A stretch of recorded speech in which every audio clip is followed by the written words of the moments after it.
Peach Fuzz, the color. Did you see this a lot this year? Because that was Pantone's color of the year for 2024. And for the year ahead, 2025, we're going brown. Mocha Mousse, to be exact. That's the color chosen by the Pantone Color Institute for next year, which they've described as an evocative soft brown.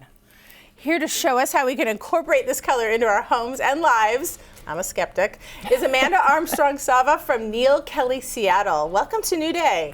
Thank you. So nice to have you. Nice to be here. You're gonna convince me, I think. I'm hoping. Yeah, I'm hoping. It's a beautiful color. Okay. All right, we're going to start off well here because I didn't have the same reaction. I think a lot of us were like, oh, brown? Right. It's not the same as sad beige. It is right? not the same as sad beige. Think quiet luxury, think warm cashmere, think wall coverings, think beautiful paint colors. There's a lot of things you can do with Mocha Mousse.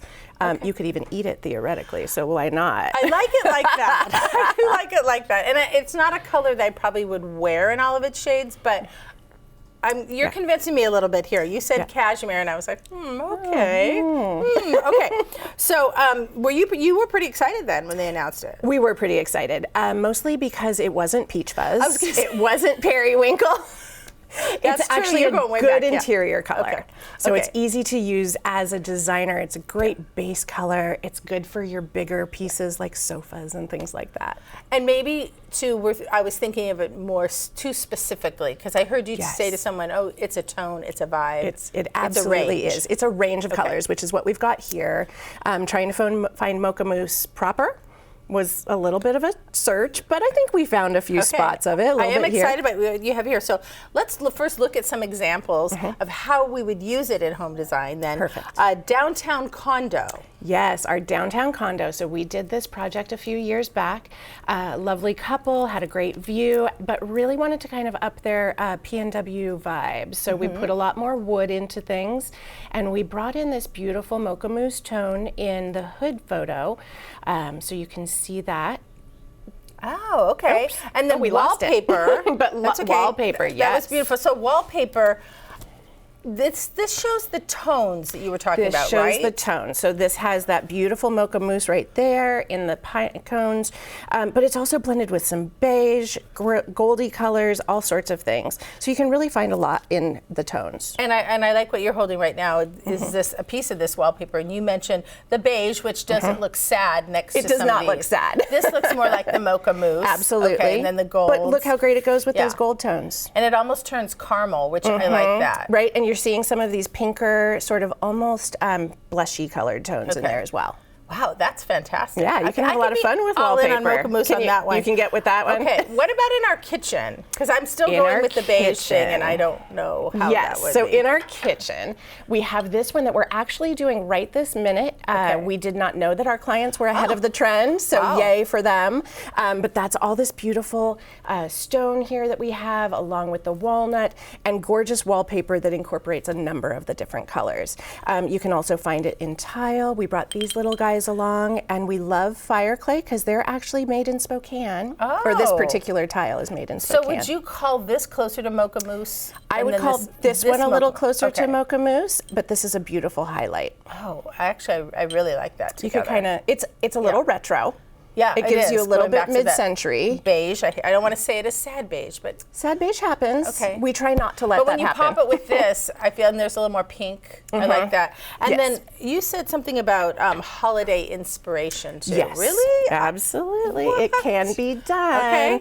Okay. We grabbed a vintage stole, which we're not going to do that fresh. This is an older life form. My mother had one and my grandmother had one, yes. But pair it with some sparkly peach tones, a beautiful scarf, and you can see that Mocha Mousse color right in that scarf. So it goes beautifully, all the warm tones, you can just really enjoy it. Plus it just gives you that snuggly feeling that we get this time of year, or we need with the darkness. I really love this. So this is something that I could wear, because I wouldn't maybe pick up this by itself, but then you add the gold and the sparkles, which is what you were saying when you kind of add them all together. Layers. Layers. Is there a place you wouldn't try Mocha Mousse? Not really. Right now, I'm seeing it in clothing. I'm seeing it in tons of makeup tones. Okay. And now we're seeing it, it's always been sort of semi-present in interiors. So I think we're just going to be able to elevate it and really enjoy it and just sink into that warmth. And would you maybe cover your walls in it, but then if you did that, you'd need to then kind of pop it with other things? I would definitely look to pop it with other undertones. The other thing we could look at is the Mocha Mousse would probably go beautifully with some certain blues, definitely with some blush and pink colors. Burgundy would be amazing. So I was going to ask it. you what goes well with Mocha Mousse, but okay, the burgundy, the burgundy, the I blues. think the blues you could definitely do. You just have to think about the color wheel and where they kind of complement one another. So, but that's what we do. Okay, you almost got me convinced. You brought along some other items, and I wanted to look at them and tell me about them. Yeah. So right here you have textures. Tell me what you're doing here. So this is that kitchen in Burien that we're working on currently. We've got this really neat sort of vaguely grass clothy type of feel to that. This will be the countertops. We also have over here this gorgeous wallpaper. Not so a little bit more on the taupey side, but feel that. Right. And this one right here picks up that kind of caramel, a little bit darker here. Oh, and you've added the blues. And the blues. Which kind of border on the greens as well. Yeah, absolutely. So this is probably the closest we come to the Mocha Mousse in this one, but I just can't get over how this feels. That is beautiful. Isn't it kind of so fun? The grass cloth is on the walls then? Grass cloth goes on the walls. This can go on the walls also. We could also think about sofas or ottomans. Lots of nice textures in there, sort of a faux alligator feel, something fuzzy. So lots of, this one's fun. I don't know if I can catch this one. I don't know. Oh, there we go. Yeah. Wow. So that's a fun one. And then in clothing, of course, there's always great texture. But lots to find. And then this one, the mousse is, the Mocha Mousse color is running right through that. The Mocha Mousse runs right through that vein. So even if you want to keep it dark and moody, you can still pop with the Mocha Mousse. I like that. Yeah. So what do you say to people, I mean, maybe somebody here on the couch, who's hesitant to experiment with the color? Kind of how do you start? Is there a gateway? You do start. You start with easing them in as things that are changeable. So paint, throw pillows, kitchen towels, rugs, just scatter rugs, things like that. So you can, things that you could easily change. You don't have to go full and commit to a tile or a cabinet color or your flooring. You can just play with it and just do something easily changeable. Any trends you're seeing besides this for 2025? 2025, we're seeing a lot more wood tones come back, and I'm loving that. I love a white kitchen, but this just brings so much more richness to it. So we're seeing a lot more wood tones come back, especially in the Pacific Northwest. It's warm, right? So maybe the grays and white kitchens are not happening. They're never going to go away. Okay. They're always going to be with us, but they're starting to warm up and get a little more welcoming, I think I'd say.